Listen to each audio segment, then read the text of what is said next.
Hi everyone and welcome once again to Ruby's Classic Cooking.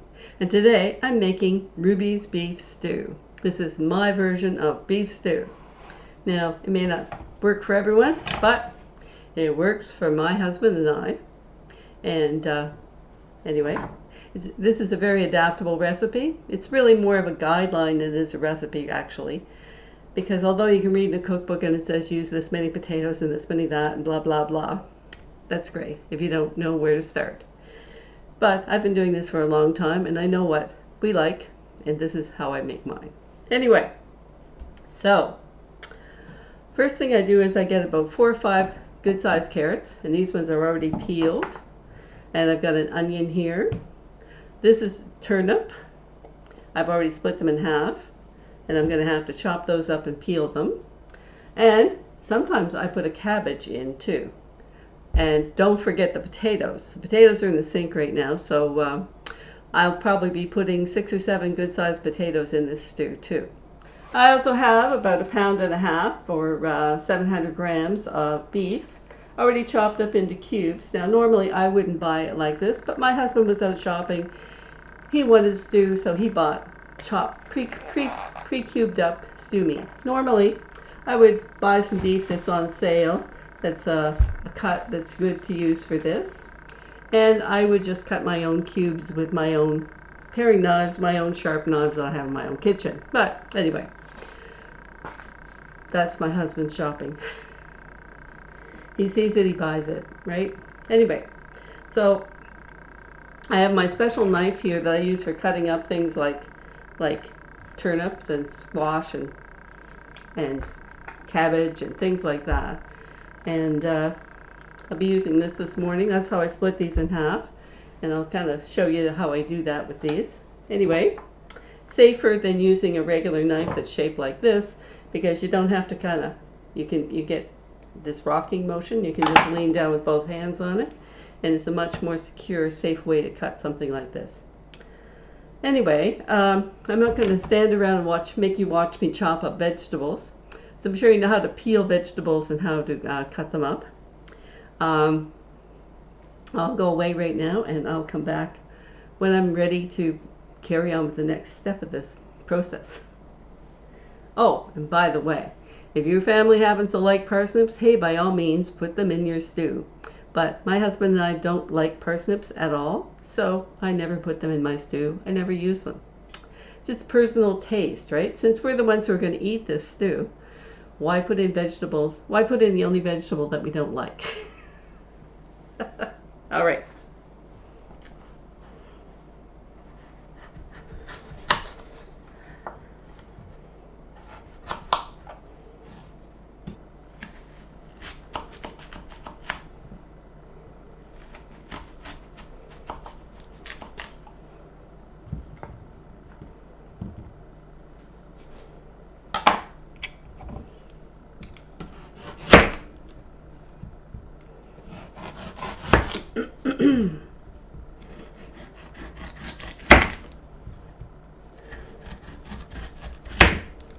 I've got most of my vegetables prepped, and here are my potatoes all peeled up. My turnip, now this I'm going to make into much smaller pieces because turnip does not cook down when it's boiling. So whatever size pieces you cut this in is what size it's going to be when you serve it. Now potatoes, on the other hand, they're going to break up into mush. They're going to break down to much smaller pieces, so I usually put them in like a half a potato. Onions, I usually don't worry about cutting them up too fine because they'll break down too. Carrots are like your turnip. Whatever size pieces you want them to be when they're finished cooking, that's what size you want them to be when they go in your pot. So, now, first step for making my stew is I take my big stew pot, which is a nice heavy-duty, flat-bottomed, very heavy pot, some oil, which I'm going to add in here.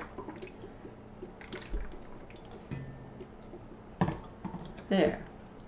A couple of tablespoons or 45 milliliters of oil I'm going to put in there. I'm using canola today, but you can use any kind of oil that you want to. That has a good high smoke point. And I'm going to use that, I'm going to heat that oil on my stove, and then I'm going to brown my meat. I'm going to brown it, these cubes, on all 4 sides. If you're working with a particularly tough cut of meat, you might actually want to flour this. Like, get some flour out, put some salt and pepper in it, and you just coat every piece of meat with the flour. But I don't usually do that. Well, maybe I should, because it would probably thicken my juice faster, but that's what the potatoes are for. So I'm going to do this part, and I'll show you what my browned meat looks like after it's all nicely heated up. I'm going to add salt and pepper to my meat as I cook it, and as I turn it and make sure all 4 sides are browned. And then I'll bring it back over here and I'll show you what they look like, and then I'll start adding beef broth and water to my pot to add flavor to my broth, which will eventually thicken up and make a nice thick beef stew. You want the oil to be nice and hot so it sears and browns your beef. You don't want to be kind of this luggy. You don't want this to be kind of lackadaisical, light brown color. You want it to be a nice dark brown color, just as if you were caramelizing a steak, okay? Not as yummy as a steak, but has its own flavor in different ways. All right, I'm back again. I've now browned my meat, and I'll show you some nice browned up juicy looking pieces. There you go. And I'll put that in there, and I've also added some salt to that, about probably 10 milliliters, or about 2 teaspoons of salt.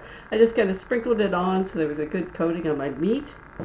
And I added some meat spice, about a tablespoon of that, and about a teaspoon or 5 milliliters of pepper, fresh ground pepper.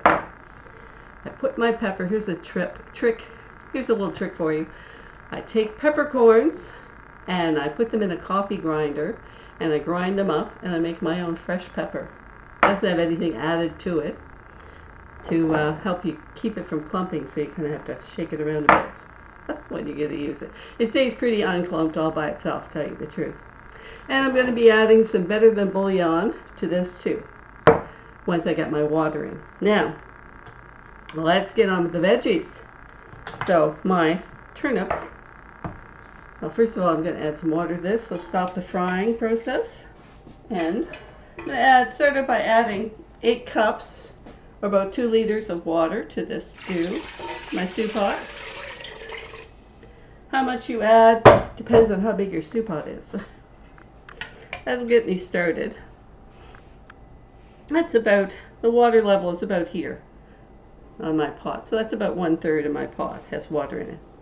So I'm just going to chop up my turnips into more bite-sized pieces and start throwing them into my pot, because turnips take a long time to cook.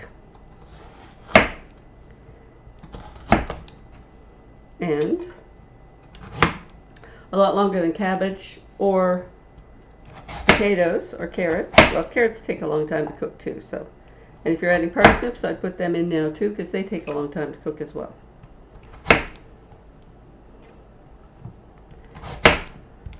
And of course, if you're putting the stew together with children in mind, you want to make your veggies nice and small too, because you don't want them having a gigantic piece of turnip or whatever and going, "Mom, I can't eat that. Dad, I can't eat that." Whatever, you know. Here I am chopping the last piece of turnip up. And there you go. The last of the turnip goes in. I like to put in all of one vegetable at once, and then I know they're all done. Now here's my carrots. I'm just going to chop these up, the little circles, and then those will go in. You can do these up with a knife. I like to just do the rocking motion here with this. I usually use a paring knife to do this, but I've got this here and it's dirty, so why not use it? It's in my hand. We homemakers are kind of, we make our own rules as we go along. We're not trained. We're just wild and free. Once I have all my vegetables added to my base here, I'll decide whether or not I need to add more water to this or not. So I'm going to put this on the back of my stove on a low heat and let it boil, simmer, boil, check on it frequently, and give it a stir every once in a while. And that'll cook for 4, 5, 6 hours. The longer you cook a stew, the better the broth. In fact, this will go in the fridge tonight, and we'll heat it up tomorrow. And second day's stew is even better than first day's stew. When it comes to the potatoes, I'll probably just cut those in half or maybe in quarters and put those in, because that's they'll cook down and there'll be little lumps left. If I cut them up too fine, there won't be anything left of the potatoes by the time they're finished cooking. They'll just be all kind of a slurry in the bottom of my pot. And my onions go in, and I may probably just chop those like that, because they'll cook right up and you won't even know they're big pieces like that in your stew. In fact, I may go out and get another onion, because that might not be enough onion. One small onion is really not a lot for a stew this size.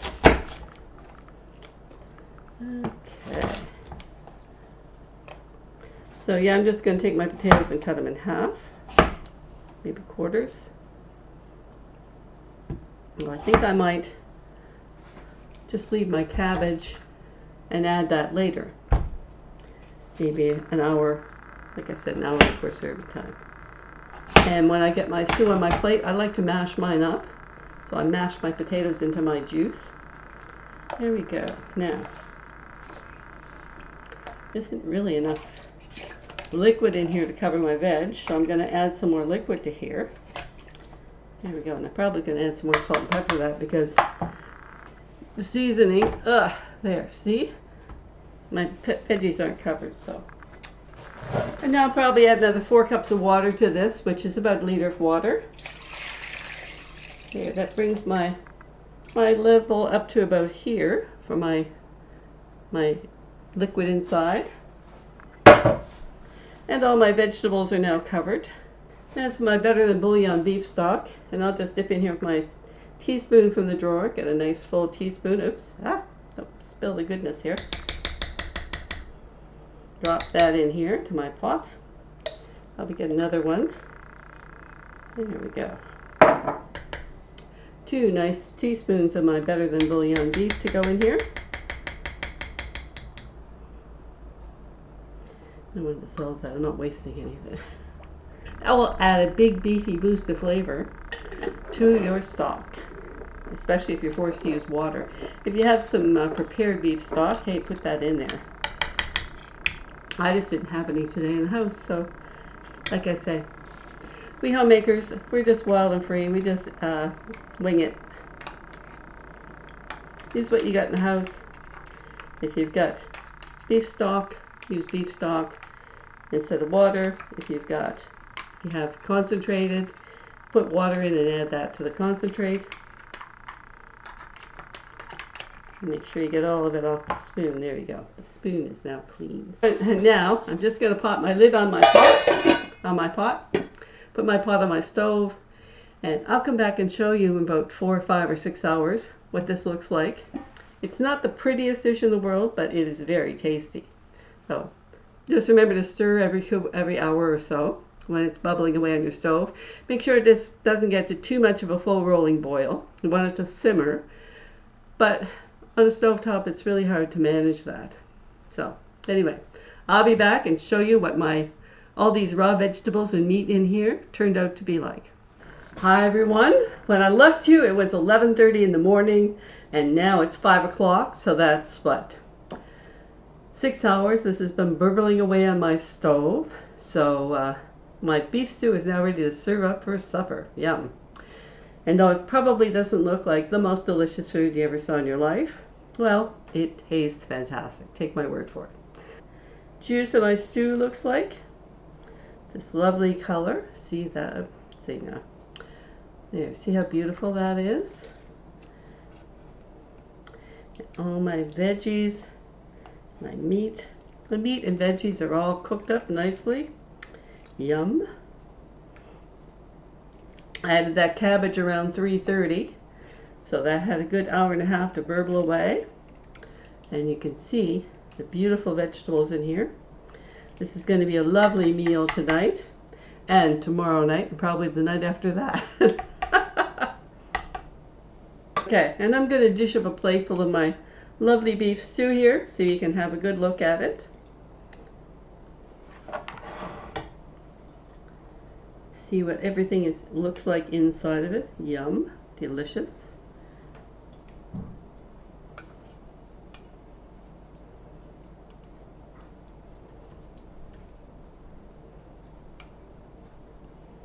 All these lovely carrots and meat and potatoes and everything else in here. And here's my lovely plate of beef stew, and I'll add a little juice to that. And I hope you enjoyed my video today, and I hope you'll like, subscribe, give this recipe a try with your family, and check out some of my other 140 odd videos out there. And come on back and see me next time on Ruby's Classic Cooking. Bye for now.